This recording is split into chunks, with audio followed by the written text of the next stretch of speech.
ಓಂ ಶ್ರೀ ಗುರುಭ್ಯೋ ನಮಃ. ಫ್ರೆಂಡ್ಸ್, ಎಲ್ಲರಿಗೂ ನಮಸ್ಕಾರ. ಪ್ರೀತಿಯ ವೃಷಭ ರಾಶಿಯವರೇ, ಈ ವಿಡಿಯೋದಲ್ಲಿ ತಿಳಿದಿರುವ ನವದುರ್ಗಿಯರ ಅನುಗ್ರಹ ಮತ್ತು ಜೀವನದ ಸಂದೇಶಗಳು ನಿಮಗೆ ಅನ್ವಯ ಆಗುತ್ತೆ.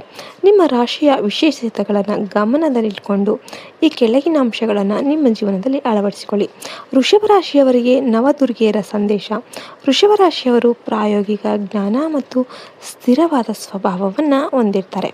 ನೀವು ಯಾವುದೇ ಕೆಲಸವನ್ನು ಕೈಗೆತ್ತಿಕೊಂಡ್ರೂ ಕೂಡ ಅದನ್ನು ಪೂರ್ಣಗೊಳಿಸುವ ಛಲ ನಿಮ್ಮಲ್ಲಿದೆ. ಆದರೆ ಕೆಲವೊಮ್ಮೆ ನೀವು ಅತಿಯಾದ ಕೆಲಸದ ಒತ್ತಡದಲ್ಲಿ ನಿಮ್ಮವರನ್ನು ನಿರ್ಲಕ್ಷ್ಯ ಮಾಡುವ ಸಾಧ್ಯತೆ ಕೂಡ ಇರುತ್ತೆ.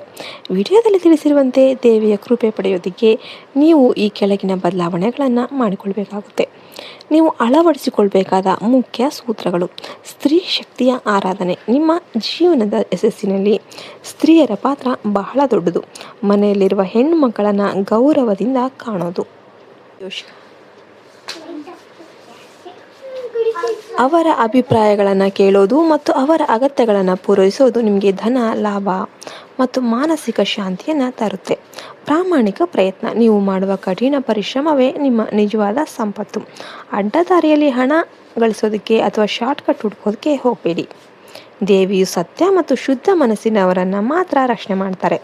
ಧೈರ್ಯ ಮತ್ತು ತಾಳ್ಮೆ. ಸಮಸ್ಯೆಗಳು ಬಂದಾಗ ಭಯಪಡಬೇಡಿ. ವಿಡಿಯೋದಲ್ಲಿ ಹೇಳಿರುವಂತೆ ಆ ಕಷ್ಟಗಳು ದೇವಿಯ ಪರೀಕ್ಷೆ ಆಗಿರಬಹುದು. ಶಾಂತವಾಗಿ ಆ ಪರಿಸ್ಥಿತಿಯನ್ನು ಎದುರಿಸಿದ್ದಾದರೆ ಮುಂದೆ ದೊಡ್ಡ ಯಶಸ್ಸು ಅನ್ನೋದು ಕಾದಿದೆ.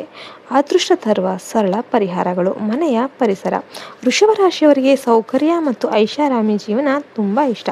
ನಿಮ್ಮ ಮನೆಯನ್ನು ಯಾವಾಗಲೂ ಅಚ್ಚುಕಟ್ಟಾಗಿ ಮತ್ತು ಸುಗಂಧಭರಿತವಾಗಿ ಇಟ್ಕೊಳ್ಳಿ. ಮನೆಯ ಮುಖ್ಯ ದ್ವಾರದ ಬಳಿ ಸ್ವಚ್ಛತೆ ಕಾಪಾಡೋದು ನಕಾರಾತ್ಮಕತೆಯನ್ನು ಹೋಗಲಾಡಿಸುತ್ತೆ.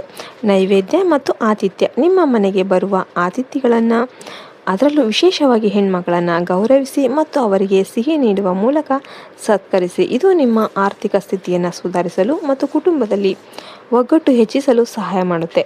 ನಿತ್ಯ ಸ್ಮರಣೆ. ದೇವಿಯನ್ನು ಕೇವಲ ಕಷ್ಟದ ಸಮಯದಲ್ಲಿ ನೆನೆಯದೆ ಪ್ರತಿದಿನ ಶ್ರದ್ಧಾಭಕ್ತಿಯಿಂದ ಸ್ಮರಿಸಿ. ದೇವಿಯ ಹೆಸರನ್ನು ಅಥವಾ ಅವಳ ನವರೂಪಗಳನ್ನು ಜಪಿಸೋದು ನಿಮ್ಮೆಲ್ಲ ಬಾಧೆಗಳನ್ನು ದೂರ ಮಾಡುತ್ತೆ. ವೃಷಭ ರಾಶಿಯವರೇ, ಮುಂದೆ ಬರುವ ದಿನಗಳಲ್ಲಿ ನಿಮ್ಮ ಕಾರ್ಯಕ್ಷೇತ್ರದಲ್ಲಿ ಮತ್ತು ವೈಯಕ್ತಿಕ ಜೀವನದಲ್ಲಿ ಬದಲಾವಣೆಗಳನ್ನು ಕಾಣಬಹುದು. ನಿಮ್ಮ ಕರ್ತವ್ಯವನ್ನು ನಿಷ್ಠೆಯಿಂದ ಪಾಲಿಸಿ ಮತ್ತು ಮನೆಯಲ್ಲಿರುವ ಹೆಣ್ಮಕ್ಕಳನ್ನು ಗೌರವಿಸಿ. ದೇವಿಯ ಆಶೀರ್ವಾದ ಸದಾ ನಿಮ್ಮ ಮೇಲಿರಲಿ. ಈ ಮಾಹಿತಿ ನಿಮಗೆ ಇಷ್ಟ ಆಯಿತು ಅಂದರೆ ವಿಡಿಯೋಗೆ ಒಂದು ಲೈಕ್ ಕೊಟ್ಟು ಜೈ ಶ್ರೀ ದುರ್ಗಾ ಮಾತಾ ಅಂತ ಕಮೆಂಟ್ ಮಾಡಿ. ಜೈ ಹಿಂದ್, ಜೈ ಭಾರತ್ ಮಾತೆ. ಹರಿ ಓಂ ತತ್ಸತ್. ಸರ್ವೇಷನು ಸುಖಿನೋ ಭವಂತು.